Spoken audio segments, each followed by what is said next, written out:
Bolero गाड़ी ছিল এগুলো সব আগুন লাগিয়ে দিয়েছে, বাড়িতে আগুন লাগিয়ে দিয়েছে আর সব কিছু বাহির করে নিয়েছে। মেয়ের জন্য সোনার কানের মালা বানা ছিল, এখন কি করে মেয়েটার বিয়ে দিব সেই ভাবছি, সব বাহির করে নিয়েছে। কোরআন পর্যন্ত পড়া হয়েছে। কিনতাম না পারলে না কিনতাম, ওটা কোনো ব্যাপার না। এবার তো এখানে আছি বাড়ি ছাড়া, বাড়ি ঘর কিছু তো নাই, এবার তো কোনো কিছু নিতেও পারবো না, কিছু করতে পারবো না। যে যা যে চট পেরে বসবে তারও চট নাই, কোনো জিনিসই নাই, কোনো কাগজপত্র কিছু উঠাতে পারেনি, হামলা করে এসে পুড়িয়ে দিল সব জিনিস। ওয়াকফ সংশোধনী আইন কি তা নিয়ে সম্যক ধারণা হয়তো অনেকেরই নেই, কিন্তু আন্দোলনের ঝাঁজ কি ভয়ানক হতে পারে তা হারে হারে টের পেয়েছে সুতি ধুলিয়ানের মানুষজন। প্রতিবাদের আগুনে সর্বস্ব পুড়ে খাক, বাড়িঘরে আগুন লাগিয়ে অবাধে চলেছে লুটপাট। মেয়ের বিয়ের জন্য গোছানো গয়নাটুকুও বাঁচানো যায়নি। প্রাণ বাঁচাতে মুর্শিদাবাদ থেকে নদী পেরিয়ে চলে আসতে হয়েছে মালদায়। ঠাঁই হয়েছে বৈষ্ণবনগরের পারলালপুর ক্যাম্পে।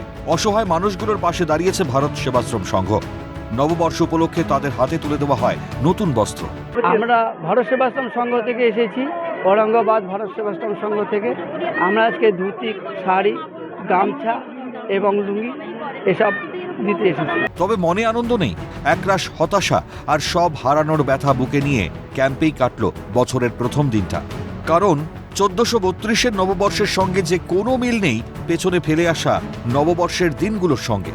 তাদের কথায় প্রতি বছর এই দিনটা উৎসবের মেজাজে থাকে, কিন্তু এবছর তা আর হলো না। পরিবারের সকলের জন্য কেনা হতো নতুন জামা কাপড়। নববর্ষ উপলক্ষে কীর্তনের আয়োজন করা হতো। সারাদিন উপবাস থেকে কীর্তন শুনতে যাওয়া আজ সব যেন অতীত। এই বছরটা কাটাতে হলো মালদার বৈষ্ণবনগরের পারলালপুর ক্যাম্পে। তবে প্রাণে মেরে ফেলার ভয় নেই, এইটুকুই যা শান্তি। ভালো করে যেত। কি পুজো টুজো হতে পারি? হ্যাঁ হতো, সব হতো। আজকে তো আমাদের এখানে অনুষ্ঠান আছে, বছরকার দিনে কীর্তন হতো, সব হতো। আজকে আমরা সব উপবাস থাকতাম, আমাদের কিছুই নাই।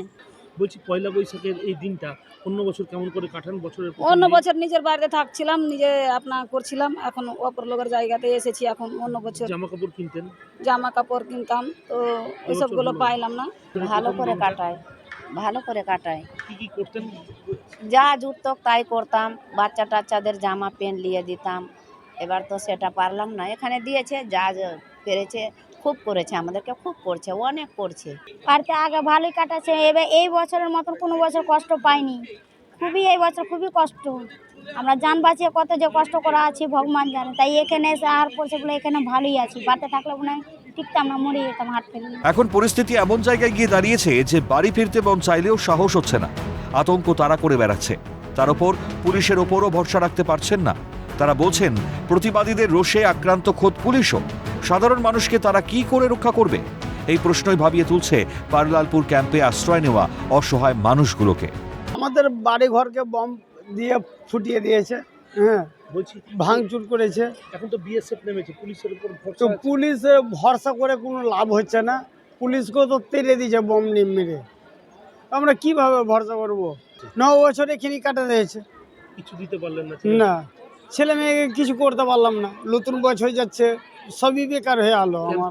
অন্য বছর এই সময় বাড়িতে অনুষ্ঠান হয়, কিন্তু এই বছর গৃহহীন হয়ে কোনো রকমের আশ্রয় নিতে হয়েছে তাদেরকে অন্য জেলায় এক রিলিফ ক্যাম্পে, সেখানেই তারা কাটাচ্ছেন।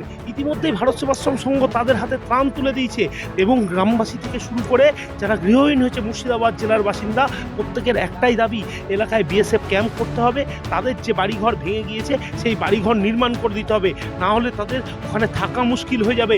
এখনও তারা আতঙ্কে ভুগছেন, কতদিন এখন তাদেরকে এখানে থাকতে হয়, কতদিন পর তারা বাড়িতে ফেলে, এখন সেটাই দেখার। মালদা থেকে ক্যামেরা উদয় মণ্ডলের সাথে সমক রাইডি, ক্যালকাটা নিউজ।